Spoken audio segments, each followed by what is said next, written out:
In diesem Video erfährst du, wie du deinem Welpen die erste Autofahrt schmackhaft machen kannst.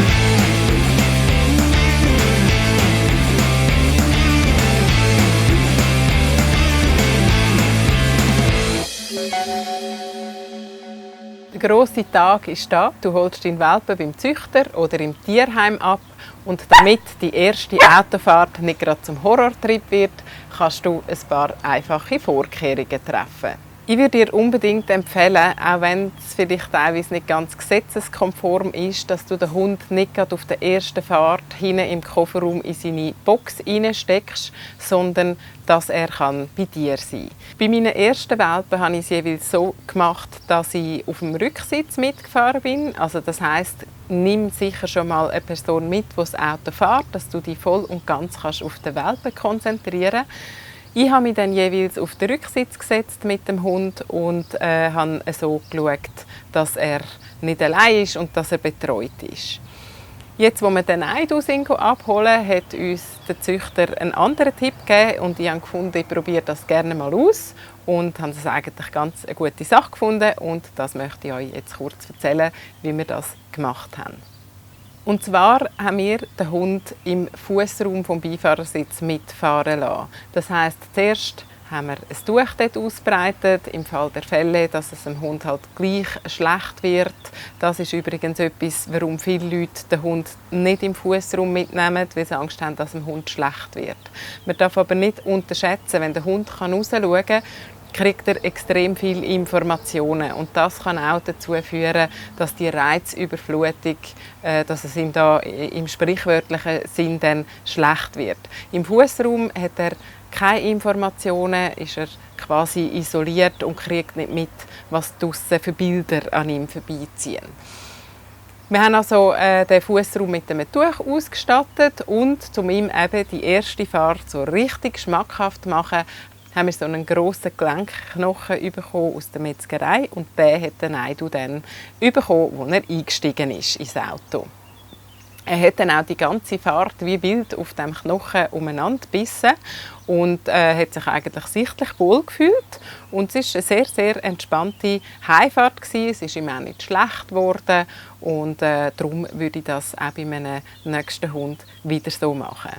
Damit du den Welpen auch allein transportieren kannst, wenn du jetzt in den ersten Tagen irgendwo weg musst. Manchmal kann man das Leben halt nicht so einrichten, dass man jetzt nur noch daheim bleibt und das soll man auch nicht. Ich empfehle dir, nimm alleine, wo kein Metall dran hat, befestige sie am Hund und tue sie in den offenen Autotüren einfädeln und nachher kannst du es dort auf der Seite den Rest der Leine in die Türen rein tun und so, wenn du die Türen zumachst, ist der Hund fixiert. Also das heisst, das hebt die Bombe fest, die Leine verrutscht nicht, so kann der Hund auch nicht auf den Sitz aufsteigen und du kannst dich voll und ganz aufs Autofahren konzentrieren, weil Sicherheit geht natürlich selbstverständlich vor. Die ersten paar Autofahrten würde ich so mit dem Hund machen, eben im Fußraum. Und jedes Mal, wenn du irgendwo hingehst, dann holst du den Gelenkknochen aus dem Tiefkühler. Mach es nicht wie ich. Ich habe schon so einen Knochen 2-3 Tage in meiner Tasche vergessen. Das war dann ein schönes Wiedersehen, als ich die Tasche aufgemacht habe. Also eine geruchliche Höchstleistung haben wir dort vollbracht in diesem Sinn. Der Knochen erinnert ihn dann immer an die letzte Autofahrt und so ist das eigentlich schon sehr, sehr positiv verknüpft. Macht das aber nicht zu lang. So nach ein paar Autofahrten würde ihn dann langsam daran gewöhnen, dass er im Kofferraum in seiner Box mitfährt. Wir persönlich werden jetzt den Eidu auch die ersten paar Mal in seiner Box transportieren und später wird er dann einfach so im Kofferraum neben der Sky sein. Wir haben für das auch so eine Trennung gemacht im Kofferraum, weil der Hund braucht auch dort ein bisschen Privatsphäre und wenn einer immer über den anderen steigt, dann kann das dann ziemlich schnell auch zu unnötigen Problemen führen im Kofferraum. Wie vorher schon gesagt, es ist ganz wichtig, dass du dich aufs Autofahren konzentrieren kannst und du weißt, der Hund ist gut versorgt. Wenn du jetzt doch die Variante machen möchtest, dass du die mit dem Hund auf den Rücksitz setzt, dann empfehle ich dir, dort den Hund auch zu sichern. Du kannst ihm ein Gestellchen anlegen.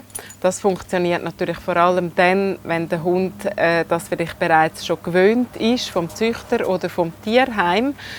Ansonsten würde ich vielleicht eher darauf verzichten, nicht, dass er das Gestellchen dann gerade negativ in Verbindung bringt mit der Autofahrt. Also da ein bisschen behutsam vorgehen. Wenn du nachher generell deinen Hund auf dem Rücksitz mitnimmst, weil dein Kofferraum zu klein ist, dann kannst du so einen Adapter nehmen. Das ist so ein Gurtadapter.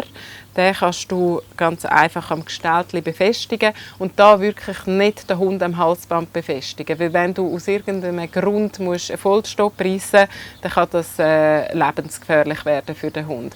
Nimm auch ein Gestellchen. Es gibt auch spezielle Gestellchen zum Autofahren, die noch ein bisschen sicherer sind, noch ein bisschen besser polstert. Das würde ich dir empfehlen, wenn der Hund wirklich regelmäßig auf dem Rücksitz mitfährt. Und das ist eben das Adapterstück, das in die Gurtsicherung hineinkommt und so kannst du dann eigentlich ganz normal in der Gurtsicherung anschnallen und alle reisen sicher mit.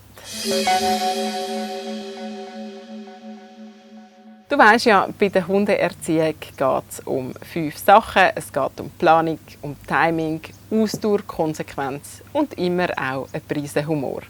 Bleib dran, abonniere meinen Kanal und bis zum nächsten Video. Da genau ein Vogel geschissen. Jetzt komme ich mir vor wie so eine Flight Attendant. Und so kannst du ihn dann in die Gurtschnallensicherung stecken. Sky, lass den Vogel Dreck. Danke.